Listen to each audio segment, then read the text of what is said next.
All right, today we're diving into a really provocative new theological work that's coming out of Germany. It's called Eine Antwort der Lust am Göttlichen, which translates to something like an answer from the lust for the divine. And yeah, it's a book that's not pulling any punches. It's going right after the very foundations of Catholic sexual ethics.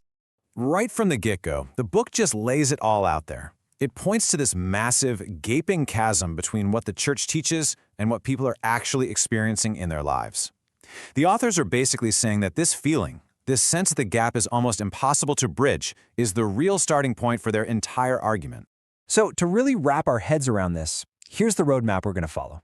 We'll start with the crisis that the book identifies. Then we'll dig into what's causing it. After that, we'll look at the pretty radical solution it's proposing. And finally, we'll ask the big question. What could all this mean for the future of faith? Okay, so it all kicks off with this central conflict. The author argues that this deep, almost painful disconnect between the official teachings and people's lived experiences isn't just some small problem. No, it's a full-blown crisis. And this crisis is the bedrock for the book's entire critique. So, if we're in a crisis, what's driving it? Well, the book's diagnosis really comes down to one challenging question about the real nature of the church's rules, especially around sexuality. Are they genuinely about faith, or have they become about something else entirely? And this is where things get really interesting. The book is essentially asking, hey, all these rules that are creating that unbridgeable gap, are they truly about the gospel and helping people find salvation? Or have they, over time, just turned into tools for maintaining institutional power and control? Now, this is where the book makes a really critical distinction.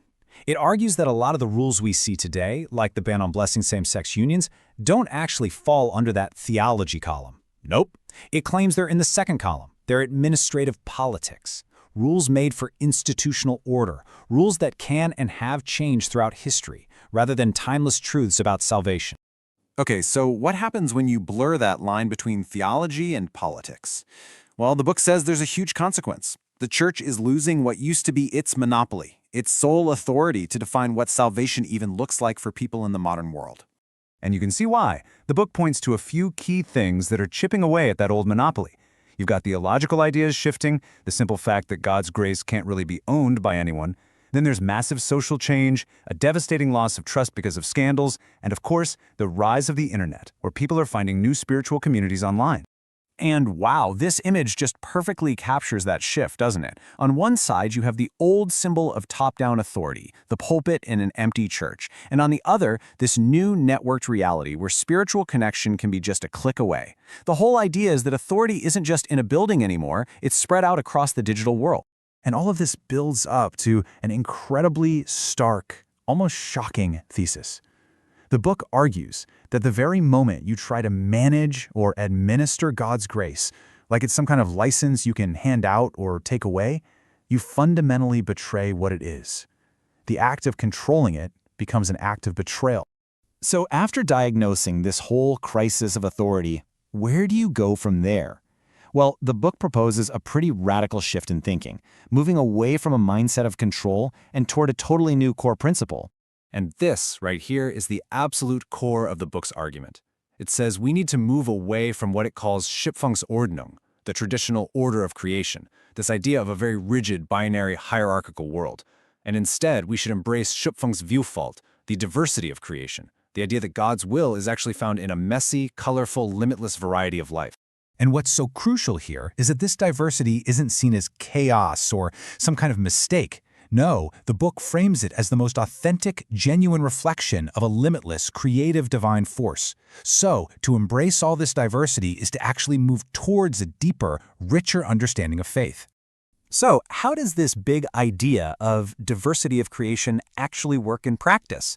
Well, the book takes that framework and applies it directly to sexual ethics, which it argues is, in desperate need of a total rethink. So this new ethic requires a huge shift in what we focus on. We move away from just a list of abstract rules and prohibitions and instead start asking different questions. Questions like, what actually builds up love? What fosters justice and dignity in people's real relationships? The guiding thought is no longer, is this rule being followed, but does this relationship actually make us more fully human? And just to understand how radical this is, you have to look at what it's replacing. The author paints a picture of the historical approach that has dominated for centuries, one that's really rooted in fear, an approach that sees sexuality as this dangerous, volatile force that has to be contained and controlled at all costs. And then you get this, a completely different, life-affirming vision. The argument here is that pleasure and intimacy, when they're guided by love and responsibility, aren't a threat to being holy. Actually, they can be a source of incredible spiritual experience and profound joy.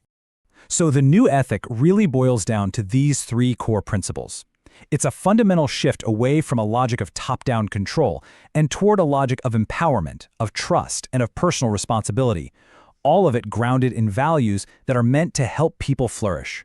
So after all that, where does this leave us? The book is pretty clear that it doesn't have all the final answers. Instead, it uses this whole analysis to crack open a really important conversation about what comes next, for the institution and for every individual believer. And you can see it frames these really challenging ideas not as some kind of attack, but as a necessary first step, a step in a process of deep reflection and potentially renewal for the church. It's basically an urgent invitation to talk, to think, and to reevaluate some very old ideas. And so we're left with this final, really provocative question. Can an institution that has been built for centuries on a foundation of order and clear-cut rules truly transform itself by embracing the beautiful messiness of diversity and lived experience? That is the profound challenge this book leaves us all to think about.